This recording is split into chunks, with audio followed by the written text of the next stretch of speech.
नमस्कार मित्रांनो, लक्ष्मीच्या पावलांनी या मालिकेच्या आजच्या भागामध्ये आपण बघणार आहोत. सकाळी घरात सगळे खाली जमलेले असतात आणि ब्रेकफास्ट करत असतात आणि ब्रेकफास्ट करताना सगळ्यांचा डोक्यात विचार चाललेले असतात. तेव्हा कला सगळ्यांसमोर एक गोष्ट बोलून दाखवते, ते म्हणजेच आपण सगळे प्रयत्न करून सुद्धा त्या वेंडरने जर तोंडच उघडलं नाही तर. यावर सरोज म्हणते की हा वेंडर हाताला लागला कसा. तेव्हा अद्वैत म्हणतो की हे सगळं सरोजमुळे झालंय आहे. तिनेच या केससाठी प्रचंड मेहनत घेतली होती. त्यांच्याच कंपनीतल्या माणसाने साक्ष दिली होती म्हणून मला बेल मिळाली.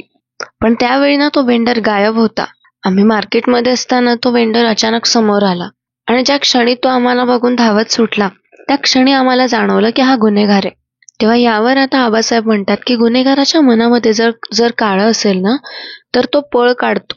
आता हे सगळं ऐकताना राहुल आणि रोहिणीचा तर चळफळाट होत असतो, पण त्यांची तोंड सुद्धा उतरलेले असतात. कला पुढे म्हणते की आणि पोलिसांनी आपला इंगा दाखवला तर तो बरोबर सगळं कबूल करून टाकेल. दुसरीकडे आता रोहिणी राहुलला हळूच म्हणते मूर्ख, महामूर्ख. आता ही कला जर त्या वेंडरचा पाठलाग करून त्याला पकडू शकते ना तर ती काहीही करू शकते. जोपर्यंत त्या वेंडरचा सोक्षमोक्ष लागणार नाही तोपर्यंत ही काही शांत बसणार नाही, कळलं. यावर आता राहुल म्हणतो डोंट वरी मम्मा, आता पुढे काय होतं ते बघच तू. यावर आता रोहिणी म्हणते की सावध राहा. दुसरीकडे अद्वैत म्हणतो की ते काहीही असो, कला नसती तर त्या वेंडर पर्यंत आपण पोहोचलोच नसतो. दुसरीकडे कला विचार करत असते की चांदेकरने कौतुक करावं किंवा सगळ्यांसमोर मला क्रेडिट द्यावं म्हणून मी हे सगळं केलेलं नाहीये, पण मी जे करतेय त्याची याला जाणीव आहे, यातच माझं समाधान आहे. कला पुढे म्हणते की आणि आजोबा ही अशी माणसं ना एकट्यात काम करत नाही. म्हणजे आतापर्यंत सगळी कामं व्यवस्थित करणारा माणूस अचानकच आपल्याला कसा धोका देतोय. म्हणजे हा वेंडर इतक्या वर्षांनी जर आपल्याला फसवू शकतो तर याचाच अर्थ तो आपल्या विरोधकांना नक्कीच सामील झालेला असेल. आणि तो विरोधकांचं नाव सुद्धा घेऊ शकणार नाही, कारण तो कुठलाच राहणार नाही तसं जर त्याने केलं तर. त्याला जर बिझनेस करायचा असेल तर त्याला विरोधकांचं नाव सांगता येणार नाही. आजोबा तसं झालं तर आपली केस अडकून राहील. यावर आबासाहेब पुढे म्हणतात बघू काय होतं ते. आता पोलिसांनी केस हातात घेतल्यानंतर ते बघतील काय करायचं ते. तेव्हा आता चला सगळ्या आपापल्या कामाला लागा, ठीक आहे, नाहीतर नुसती चर्चाच होत राहील. तेव्हा आता चला आवरा सगळ्या जण आपापल्याने. आबासाहेब असं म्हणत त्यांच्या खोलीत निघू लागतात आणि सगळे आपापला आवरू लागतात. तर मित्रांनो, व्हिडिओच्या शेवटी तुमच्यासाठी एक सरप्राईज आहे, कारण कालच्या व्हिडिओला कमेंट करणाऱ्या प्रेक्षकांची नावे आपण व्हिडिओच्या शेवटी घोषित करणार आहोत. त्यामुळे हा व्हिडिओ शेवटपर्यंत नक्की बघा. इतक्यात आता आबासाहेब जाताना मागे वळून बघतात आणि म्हणतात अनामिका. तेव्हा अनामिका म्हणते काय झालं. आबासाहेब पुढे म्हणतात की माझ्या खोलीत ये, मला जरा तुझ्याशी बोलायचंय. तेव्हा अनामिका म्हणते की हो आबा. तेव्हा अनामिका तिच्या हातातली प्लेट कलाच्या हातात देते आणि रजनीला म्हणते आलेच. असं म्हणत अनामिका आबासाहेबांच्या मागे मागे त्यांच्या रूम मध्ये येते आणि रूम मध्ये गेल्यानंतर अनामिका म्हणते की आबा तुम्ही मला बोलवलं. यावर आबासाहेब म्हणतात की सोहम कुठे आहे, तुला काही सांगून गेला असेल ना. तेव्हा अनामिका विचार करत असते की वाव, आयती संधी हाती आली, आता मी अशी सहजासहजी सोडणार नाही. तेव्हा आता अनामिका सांगू लागते की नाही आबा मला नाही माहिती, तो सांगून कुठे जातो मला. आता यावर आबासाहेब म्हणतात अगं मी तुला यासाठी विचारलं की नात्यातला संवाद समोर आला आणि किंवा संपला किंवा थांबून आला. समजा त्याने एखादी गोष्ट तुला सांगितली पण तू स्वतःहून त्याला विचार, म्हणजे त्याने जर एखादी गोष्ट सांगितली नाही तर तू त्याला ती विचार. तेव्हा अनामिका म्हणते की आबा तुम्ही मला समजून घेण्याचा प्रयत्न करताय हे बघून मला खरंच खूप बरं वाटलं, पण अहो मी. अनामिका पुढे काही बोलेल तोपर्यंत आबा तिला थांबवतात आणि म्हणतात की मी आता तुझ्याशी इथे काही बोलणार नाहीये. सोहम आणि तू एकत्र असाल तेव्हा बोलू. तेव्हा अनामिका विचार करते की मी सोहमची इमेज खराब करायला जाते, पण माझं सक्सेसफुल काहीच का नाही होते माझ्याकडून. तेव्हा अनामिका म्हणते की ठीक आहे मी येते आबा. असं म्हणत आता अनामिका तिथून निघून जाते. दुसरीकडे अनामिका बाहेर येऊन तिचा चार्जिंगला लावलेला फोन काढते आणि बहुतेक त्या निलेशलाच मेसेज करत असते आणि मेसेज असा करते की आज काहीही करून या सोहमने बारूद फोडूनच घरी यायला हवं. असा मेसेज टाकल्यानंतर दुसरीकडे रात्री कला आबांना गोळ्या औषधं देत असते आणि आबासाहेब ती गोळ्या औषधं घेत असतात. त्यांना सांगून जाते की आबा तुम्ही गोळ्या औषधं घ्या मी येते. इतक्यात आता चांदेकर म्हणजे अद्वैत फोनवर बोलता बोलता येत असतो. तो फोनवर कोणाशी बोलत असतो की येस अर्जुनने दुसऱ्या वकिलांना अपॉइंट करून दिलेलं आहे आणि त्यांनी केस सुद्धा म्हणजे तो त्याच्या माहितीतल्या एका वकिलाशी बोलला आणि त्याला केस एक्सप्लेन केली. आणि नाही कोण, अर्जुन नाही येणार आहे, अर्जुन नाही येणार आहे, अर्जुनचं जमणार नाहीये. पण हे जे वकील आहेत ते सुद्धा एक्सपिरियन्स्ड आहेत, असा अद्वैत कोणाशी तरी फोनवर बोलत असतो. आणि त्याला बघून आबा तिथे उभे राहतात. ठीक आहे, थँक्यू असं म्हणत तो फोन ठेवून देतो. तेव्हा आबासाहेब म्हणतात पुढे की अर्जुनने सुचवलंय ना, मग काही चिंताच नाही, पण तू सावध राहा, कारण अशा पद्धतीच्या केसेसमध्ये आपण बाजूंनी सावध असायला हवं. तेव्हा अद्वैत म्हणतो हो आबा. आबासाहेब पुढे म्हणतात की उद्या आता कोर्टाची तारीख आहे ना. तेव्हा अद्वैत म्हणतो हो आबा, आपण रूम मध्ये जाऊन बोलू. तेव्हा आबासाहेब म्हणतात हो चल. आता ते तिथून जाता जाता बोलत असतात. आबा त्याला सांगत असतात अद्वैतला की ते सगळे पेपर्स वर काढून ठेवले आहेत ना आणि सगळी तयारी झाली आहे ना, असं ते दोघंही बोलत असतात. तेव्हा ते दोघंही आता आबांच्या रूम मध्ये निघून जातात. तर दुसरीकडे ते दोघं जात असतात तेव्हा कला इकडे डायनिंग टेबलवरचं सगळं आवरत असते आणि दुसरीकडे अनामिका हॉलमधल्या सोफ्यांवर काहीतरी आवरत असते. तेवढ्यात तिचा फोन वाजतो. फोनवर काहीतरी मेसेज पडतो आणि अनामिका तो मेसेज वाचते की मी सोहमला दारू पाजली आहे, बाकी पुढचं तू पहा, असा मेसेज तिच्या फोनला आलेला असतो.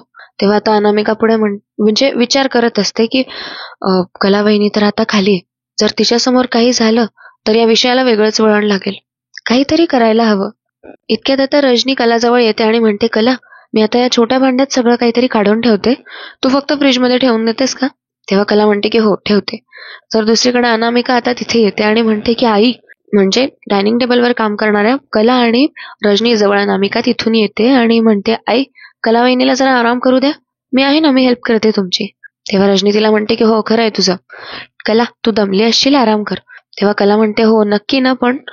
तेव्हा अनामिका म्हणते अगं वहिनी हो, तुझा आराम कर, उद्या कोर्टात जायचंय ना. तेव्हा आता रजनी म्हणते हो, मी आणि अनामिका बघतो सगळं, तू जा कला. तेव्हा कला म्हणते ठीक आहे, good night Rajni madam, good night Anamika. असं म्हणत आता कला तिच्या रूम मध्ये निघून जाते. आणि इकडे रजनी सोहमची वाट बघत असते आणि दरवाजाकडे बघत असते. रजनी म्हणते की सोहम कसा नाही आला अजून. इतक्यात आता अनामिका म्हणते आई, नका एवढी काळजी करू त्याची, येईल तो बरोबर. तेव्हा आता रजनी म्हणते तसं नाही ग, पण माझा मुलगा आहे ना तो, म्हणून थोडीशी काळजी वाटते. आणि हल्ली ना मला त्याचं काही कळतच नाहीये अगं, म्हणजे बघ ना, सतत विचारात असतो, एकटा असतो, फार काही बोलतही नाहीये. यावर अनामिका म्हणते आई, खरं सांगू तर मलाही धक्काच बसलाय आणि भीती वाटतेय की असंच चालू राहिलं तर आमच्यातला संवादच संपेल. तेव्हा रजनी म्हणते अगं शांत हो. तेव्हा आता रजनी अनामिकाला जेव्हा सांत्वन देते तेव्हा अनामिका तिच्या हातावर हात ठेवते आणि दरवाजाकडे बघते. सोहमला आता दरवाजातून येताना जेव्हा रजनी बघते तेव्हा रजनी थोडीशी हादरते. आणि इकडे सोहम जेव्हा येत असतो तेव्हा सोहमचा तोल जात असतो, अक्षरशः त्याला चालणं सुधरत नसतं. तेव्हा आता त्याची ही अवस्था बघूनच रजनी त्याच्याकडे येते आणि म्हणते सोहम. इतक्यात आता सोहम तोंडाला हात लावत असतो, म्हणजे तो दारू पिऊन आलेला असतो, ते त्याच्या तोंडाचा वास जाऊ नये म्हणून तो तसं करत असतो. आता इकडे अनामिका सुद्धा सोहम असं म्हणत तिथे येऊ लागते. इकडे आता रजनी तिथे जवळ आलेली असते सोहमच्या आणि तिला कळतं की त्याने दारू प्यायलेली आहे. तेव्हा तो म्हणतो की सोहम तू दारू पिऊन आलायस. तेव्हा आता सोहम मान हलवतो आणि नाही असं म्हणतो. सोहमला त्याचा तोल सांभाळता येत नसतो, पण तो कसा तरी स्वतःला सांभाळतो. तेव्हा अनामिका ड्रामा करते आणि त्याच्या समोर येण्याचा प्रयत्न करते आणि लगेच त्याचा हात वगैरे धरते आणि तिला किती काळजी असं दाखवण्याचा प्रयत्न करते. ती आता सोहमला म्हणते की सोहम काय चाललंय तुझं, दारू काय पितोयस, घरात तमाशे काय करतोयस, हे सगळं, अरे जरा भान ठेव, आई आहे तिथे. तेव्हा आता पुन्हा एकदा सोहमचा तोल जात असतो. तेव्हा अनामिका म्हणते आई आम्ही जातो वर रूम मध्ये आलोच, असं म्हणत अनामिका आता सोहमला वरती रूम मध्ये घेऊन जाते. आणि सोहमचं हे रूप बघून अनामिका खूप घाबरून जाते आणि तिला खूप मोठा धक्का लागतो. त्यांना जाताना ती सावकाश आणि हळूच असं सांगते. हे सगळं बघून रजनी पूर्णपणे तुटून जाते. दुसरीकडे अनामिकाला मस्त खेळ झालेला असतो. अनामिकाच्या चेहऱ्यावरची इव्हिल स्माइल काही जात नसते. तर दुसरीकडे अद्वैत त्याच्या बेडरूम मध्ये त्याचं काम करत असतो. तेव्हा कला तिथे येते, पाण्याचा ग्लास ठेवते आणि तिचा चेहरा जरासा उतरलेला असतो. ती येते आणि बेडवर येऊन बसते. तेव्हा आता अद्वैत तिला म्हणतो काय ग कला, झालं ना आता सगळं सेट, मग आता कसला विचार करतेस. तेव्हा कला म्हणते मला सोहमची खूप काळजी वाटते रे चांदेकर, तो कसा वागत होता बघितलंस ना तू. तेव्हा आता अद्वैतला तेच आठवतं. अद्वैतला सोहमचा तो चिडका चेहरा समोर येतो. तेव्हा आता कला म्हणते की अरे जे काही झालं त्यामुळे रजनी मॅडम खूप उदास आहे सोहमच्या काळजीमध्ये. चांदेकर तू तुझ्याकडे मोठा भाऊ म्हणून खूप रिस्पेक्टने बघतो रे. मला काय वाटतं माहितीये का, तू एकदा जबाबदारीने बोलशील का रे त्याच्याशी? तेव्हा आता अद्वैत म्हणतो हो ठीक आहे, प्रकरण शांत झाल्यानंतर मी बोलून घेईल त्याच्याशी. तेव्हा आता कला म्हणते हो झालं. तेव्हा आता अद्वैत तिला म्हणतो हे काय करतेस तू? तेव्हा कला दचक त्याने म्हणते काय रे काय झालं? तेव्हा आता अद्वैत म्हणतो की अगं ओके ठीक आहे, चालतं चालेल आणि फुल स्टॉप, वाक्य संपलं, भांडण करायचं नाहीये तुला. यावर कला म्हणते की चांदेकर तुला मला भांडकुदळ म्हणायचंय का? तेव्हा आता चांदेकर हसतो आणि म्हणतो तुझं जेवढं कौतुक करावं तेवढं कमी आहे. स्वतःला ओळखणारी माणसं फार कमी भेटतात आजकाल जगात. तेव्हा आता कला म्हणते हो तेच, दुसऱ्यालाही तोंडावर टोमणे मारणारी माणसं कमीच असतात. तेव्हा अद्वैत म्हणतो ऍक्च्युली तुझं नाव ना खरेच्या ऐवजी टोमणे किंवा भांडणे असायला हवं होतं, सूट झालं असतं तुला. यावर कला म्हणते असं नसतं रे, आपण जसं असतो ना तसंच आडनाव देव आपल्याला देतो. म्हणजे बघ तुम्ही सोन्या चांदीचे व्यापारी म्हणून तुम्ही चांदेकर, आणि आय एम खऱ्याची बाजूने धरून चालणारे खरे. तेव्हा अद्वैत म्हणतो आता परत भांडण करू नकोस हा, खरे प्लीज झोप आता. तेव्हा कला म्हणते की सुरुवात कोणी केली, पण माझ्या एक गोष्ट लक्षात आली आहे चांदेकर, माझ्याकडून भांडण किंवा भांडण सदृश काही ऐकल्याशिवाय तुला झोप येत नाही.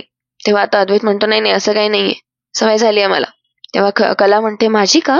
तेव्हा आता अद्वैत म्हणतो अरे भांडणाची, किती भांडतेस तू? तेव्हा कला म्हणते कठीण आहे तुझं.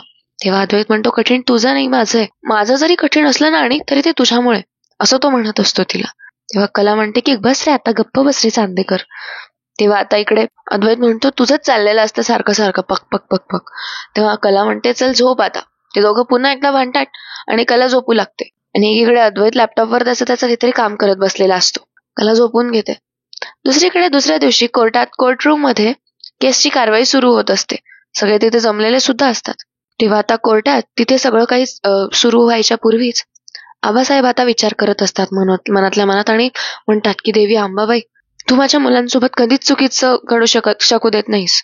माझा अद्वैत सखोल निर्दोष आहे, त्याला वाचव. अशा आता आबासाहेब मनोमन प्रार्थना करत असतात. आणि इतक्यात आता जज साहेब म्हणतात की चला केसला सुरुवात करा. तेव्हा आता दोघं वकील जागचे उठतात आणि येस माय लॉर्ड असं म्हणतात. तर एवढ्यात तेव्हा आता अद्वैतचा वकील उठतो जागचा, आणि ते आता याच्याकडे येतात, वेंडरकडे येतात. वेंडर तिथे कटघरात उभा असतो. तेव्हा तो वकील वेंडरकडे जवळ येतो आणि म्हणतो हा तर मिस्टर भाणेकर तुम्ही हिऱ्यांचा सप्लाय करता बरोबर ना? तेव्हा वेंडर म्हणतो हो बऱ्याच वर्षांपासून. तेव्हा आता तो वकील पुढे विचारू लागतो की चांदेकर एवढे मोठे ज्वेलर्स आहेत, त्यांचे एवढ्या मोठे मोठे ब्रांचेस आहेत, त्या सगळ्यांकडे तुमचेच हिरे जातात ना? तेव्हा तो वेंडर म्हणतो हो साहेब, चांदेकरांचा आमच्या कामावर आणि आमच्या कंपनीवर खूप विश्वास आहे, म्हणून सगळं कॉन्ट्रॅक्ट ते आम्हालाच देतात. तेव्हा वकील म्हणतो की मग इतक्या वर्षात त्यांच्याकडून कधी काही चूक काही गैरव्यवहार झालाय का? तेव्हा आता वेंडर म्हणतो नाही कधीच नाही. तेव्हा आता वकील म्हणतो की point to be noted my lord, चांदेकरांच्या यांच्याबरोबर गेल्या कित्येक वर्षात लाखो करोडो रुपयाचे व्यवहार झालेले आहेत. हिरे रत्नावर क्वालिटी चेक होते आणि मग पद्धतशीर रिसीट दिली जाते. तेव्हा वेंडर म्हणतो हो हे बरोबर आहे. तेव्हा इतक्यात आता वकील आपल्या टेबल जवळ येतो आणि एक फाईल घेतो आणि ती जज साहेबांना देतो आणि म्हणतो की सर माय लॉर्ड यामध्ये सगळ्या रिसीट्स आहेत. तेव्हा आता तिथला जज त्या सगळ्या रिसीट्स ती फाईल चेक करू लागतो. तेव्हा तो वकील वेंडरकडे जातो आणि पुन्हा म्हणतो आजतागायत चांदेकरांकडून कधीच कुठलीही चूक झालेली नाहीये आणि प्रत्येक काम त्यांचं अगदी चोख असतं. नेमकं याच वेळेवर चूक कशी काय झाली? चांदेकरांकडून गेलेला प्रत्येक क्लायंट हे सॅटिस्फाईड आहे हो ना, असं तो वेंडरला म्हणतो. तेव्हा वेंडर म्हणतो हो. आणि आता सोबतच तो वकील जो अर्जुनने पाठवलेला असतो आणि अद्वैतची केस लढत असतो तो जज साहेबांना सुद्धा हेच सांगत असतो. तो वकील आणखीन पुढे म्हणतो याचाच अर्थ की तुमच्या वर्कशॉप कडून चांदेकरांकडून आलेले हिरे चांगल्या दर्जाचे होते, पण ते हिरे साहेबांपर्यंत पोहोचताना हिऱ्यांमध्ये गफलत झाली. ते हिरे सारडांपर्यंत जाणारे हे तुम्हाला माहिती होतं. ऑर्डर सुद्धा मोठी होती. यावेळी तुम्ही विश्वासाचा फायदा घेऊन जो काही गैरव्यवहार झाला ना त्यात तुमचा हात आहे. तुम्ही विश्वासाचा गैरफायदा घेतलेला आहे. आता नेमकं हे सगळं चाललेलं असताना तो वेंडर राहुलकडे बघत असतो आणि राहुल डोक्याला हात लावत असतो. तर दुसरीकडे समोरचा विपक्ष वकील आता उठतो आणि म्हणतो ऑब्जेक्शन माय लॉर्ड, माझे वकील मित्र कुठलाही ठोस पुरावा नसताना कुठलाही आरोप करत चाललेले आहेत. मुळातच वेंडरकडून योग्य ते हिरेच गेले आहेत. तेव्हा आता जज साहेब म्हणतात ऑब्जेक्शन सस्टेन. तेव्हा तो विपक्ष वकील म्हणतो थँक्यू युअर ऑनर. आता जज साहेब पुढे म्हणतात की तुम्ही असे आरोप करू शकत नाही. तेव्हा अद्वैतचा वकील म्हणतो की सॉरी युअर ऑनर, यांनी जर खरे हिरे दिले होते तेव्हा कला खरे जेव्हा तिथे गेलेल्या होत्या त्यांच्या ऑफिसमध्ये गेलेल्या होत्या तेव्हा हे अचानक फरार का झाले होते? याचं कारण तरी त्यांनी सांगावं. तो पळाला याचे साक्षीदार आहेत. म्हणजे मार्केटमध्ये जेव्हा यांना कला मॅडमने पाहिलं तेव्हा तिथूनही हा मनुष्य पळून गेलेला होता. जर तो गुन्हेगार नसेल तर पळण्याचं, फरार होण्याचं कारणच काय येतं? तेव्हा आता तो वकील पुन्हा वेंडरला विचारू लागतो की बोल, आता का गप्प आहेस? पोलिसांनी त्यांच्या पद्धतीने तुला विचारण्याचा प्रयत्न केला. जो गुन्हा तू केलायस त्याबद्दल तू एकट्याने केलायस हा गुन्हा की तुझ्यासोबत आणखी कोणी आहे? हा उत्तर देत नाहीये. तेव्हा याचा अर्थ हा असा आहे माय लॉर्ड की गुन्हा यानेच केलेला आहे. बोल, खरं काय ते सांग, चल. तेव्हा आता तो वेंडर पुन्हा एकदा राहुलकडे बघू लागतो आणि राहुल नजर चोरत असतो. कला हे पुन्हा बघत असते आणि कलाच्या पुन्हा एकदा काहीतरी लक्षात येतं. तेव्हा दुसरीकडे पुन्हा एकदा विपक्ष वकील ऑब्जेक्शन घेतो. तो म्हणतो, ऑब्जेक्शन युअर ऑनर. अहो, माझे वकील मित्र आता माझ्या क्लायंटवर जबरदस्ती करतायत. तेव्हा आता अद्वैतचा वकील म्हणतो, ओके, मी जर प्रेशर टाकत असेल तर त्यांनी सांगावं, पटकन सांगून टाकावं ना काय झालं ते. तो वकील पुढे म्हणतो की जर तू खरं सांगितलंस ना तर कदाचित तुझी शिक्षा कमी होईल, पण जर बोललाच नाहीस तर तूच गुन्हेगार आहेस हे सिद्ध होईल. एकीकडे राहुल डोक्याला हात लावून बसलेला असतो. त्याला खूप टेन्शन आलेलं असतं की आता जर या वेंडरने आपलं नाव घेतलं तर आपला खेळ इथेच संपून जाईल. दुसरीकडे रोहिणी वारंवार राहुलकडे बघत असते कारण तिला दिसतं की तो टेन्शन मध्ये. अद्वैतचा वकील पुन्हा पुन्हा बोल, सांग खरं काय आहे ते सांग, बोल असं सांगत असतो त्या वेंडरला. आणि तो वेंडर पुन्हा घाबरत राहुलकडेच बघत असतो. अद्वैतचा वकील पुढे म्हणतो, जज साहेब, हा अजूनही बोलत नाही, याचा अर्थ काय समजायचा आपण? तेव्हा वेंडर म्हणतो, हो, हे सगळं मीच घडवून आणलंय. वेंडरच्या तोंडून हे सगळं ऐकल्यामुळे सगळ्यांना खूप मोठा धक्का बसतो आणि राहुलला थोडासा दिलासा भेटतो. सगळ्यात पुढे वेंडर म्हणतो की या सगळ्यात माझा हात आहे. डिलिव्हरी करताना उत्तम हिरे दिले म्हणून चांदेकरांकडून ते पास झाले. चांदेकरांकडून हिरे पास झाल्यानंतर ते जर क्लायंट पर्यंत पोहोचणार त्याच दरम्यान मी हिऱ्यांची अफरातफर करून ते बदलले. यावर कला पुन्हा एकदा विचार करत असते की याने गुन्हा कबूल केला. दुसरीकडे आता अद्वैतचा वकील म्हणतो, आय रेस्ट माय लॉर्ड. गुन्हेगाराने त्याच्या स्वतःच्या तोंडून गुन्हा कबूल केलाय. अद्वैत चांदेकर हे पूर्णपणे निर्दोष होते आणि आहेत. त्यांना उगाच या केसमध्ये अडकवण्यात आलंय माय लॉर्ड. उलट या सगळ्या चांदेकरांना झालेला मनस्ताप आणि त्यांचा ग्राहकांसोबतचा इतक्या वर्षांचा विश्वास वेठीला लागलाय माय लॉर्ड. त्यामुळे त्यांना मानसिक त्रास झाला. त्यामुळे या गुन्हेगाराला जास्तीत जास्त शिक्षा व्हावी आणि अद्वैत चांदेकरांना या केसमधून निर्दोषपणे मुक्त करावं अशी विनंती मी कोर्टाला करतो. आता अद्वैतचा वकील त्याची बाजू मांडतो आणि आपल्या जागी येऊन बसतो. दुसरीकडे अद्वैत जरासा खुश झालेला असतो कारण त्या वेंडरने त्याचा गुन्हा कबूल केलेला असतो. पण वेंडर मधून राहुलकडे बघत असतो. तेव्हा आता सगळ्यांची कुजबूज चाललेली बघून जज साहेब म्हणतात की ऑर्डर. तेव्हा आता जज साहेब पुढे बोलू लागतात की समोर आलेले पुरावे आणि आरोपी याने दिलेला कबुली जबाब यावरून मला एक प्रश्न विचारायचा आहे. अशा पद्धतीचे गुन्हे सहसा एकट्याने केले जात नाही. तेव्हा मला सांगा की तुमच्या बरोबर कोण कोण सामील होतं? आता हे ऐकल्यानंतर राहुल पुन्हा घाबरतो आणि रोहिणीकडे बघू लागतो. तेव्हा वेंडर सुद्धा घाबरतो आणि राहुलकडे बघत असतो. राहुल सुद्धा वेंडरकडे बघत असतो आणि कला हे नोटीस करते आणि विचार करते की या सगळ्यात वेंडर बरोबर राहुल तर नसेल ना? तेव्हा आता तो वेंडर सांगू लागतो की साहेब, माझ्यासोबत माझा साथीदार होता असं जर तुम्हाला वाटत असेल तर तसं कोणीही नाहीये. आता वेंडरच्या तोंडून हे ऐकून सगळेच विचारात पडतात की याने एकट्याने कसं काय केलं? तेव्हा वेंडर म्हणतो, होय, माझा कोणीही साथीदार नाहीये साहेब. या सर्व प्लॅनिंग मध्ये मी एकटाच होतो. म्हणतात सगळे पुरावे आणि आरोपीचा जबाब बघून मी असा निर्णय घेतोय की अद्वैत चांदेकर यांनी खोट्या हिऱ्यांची डील केलेली नसून त्यांना त्याच्यामध्ये इन्व्हॉल्व्ह करण्यात आलेला आहे, जोडण्यात आलेला आहे आणि यांना या सगळ्या प्रकरणातून मुक्त करावा असा मी आदेश देतो.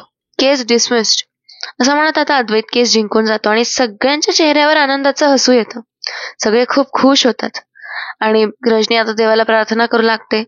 दुसरीकडे सरोज, कला दोघंही खूप खुश झालेले असतात आणि आबासाहेब वकिलांना म्हणतात की वकील साहेब, तुम्ही खरंच वेळी मदत केली बरं का.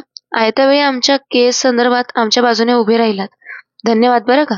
या आता वकील सुद्धा म्हणतो की अहो ठीक आहे. तर दुसरीकडे कला आणि अद्वैत एकमेकांजवळ असतात आणि बोलत असतात.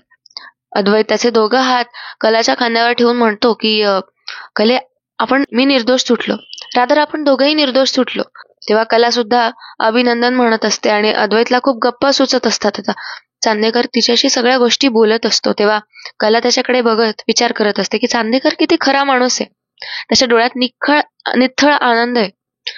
एखादी लहान मूल जेव्हा खुश होऊन धावत गुड न्यूज सांगायला येतं तसा अगदी निरागसपणे हा आलाय. तर दुसरीकडे आता अद्वैत वकिलांकडे बघू लागतो आणि म्हणतो, वकील साहेब अभिनंदन, तुमचं किती कौतुक करावं, खरंच मनापासून अभिनंदन. मला ऍक्च्युली शब्द सुचत नाही हो. डोक्यावर एक गुंतागुंतीची केस असेल तर किती दमछाक होते ते मी चांगलंच समजू शकतो. तुम्ही तर केसांचा गुंताच सोडवला. तेव्हा आता हे ऐकून सगळे अगदी कुतूहलाने हसत असतात आणि अद्वैतला मजाक सुचत असते की गुंतागुंतीची केस, गुंता. तेव्हा आता वकील म्हणतो, गुड सेन्स ऑफ ह्युमर. तेव्हा आता अद्वैत म्हणतो, थँक्यू सो मच. तेव्हा कला म्हणते, चांदेकर जरा व्यवस्थितपणा आलाय अंगी, तरी तुझे असे पांचट जोक काही संपत नाही. तेव्हा आता अद्वैत म्हणतो की माझा जोक वकील साहेबांना आवडलाय ना, त्यांनी कौतुक केलं आणि गुड सेन्स ऑफ ह्युमर म्हणाले. यावर कला म्हणते की हे बघ, जरा गप्प बस. तेव्हा अद्वैत आता लगेच म्हणतो की अरे, अद्वैत चांदेकरचा विनोद कळायला सुद्धा दर्जा लागतो.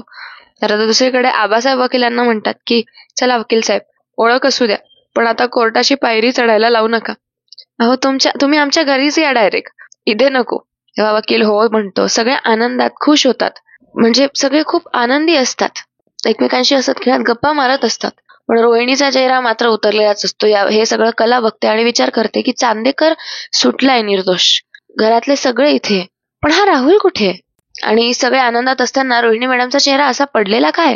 तेव्हा आता कला बाहेर येते, म्हणजे पुढील भागात आपल्याला बघायला मिळणार आहे की कला कोर्टरूमच्या बाहेर येते आणि राहुलला त्या वेंडर सोबत बोलताना बघत असते. तेव्हा आता कला ते बघते आणि विचार करते की हा वेंडरच आहे ज्याच्याशी राहुल बोलतोय.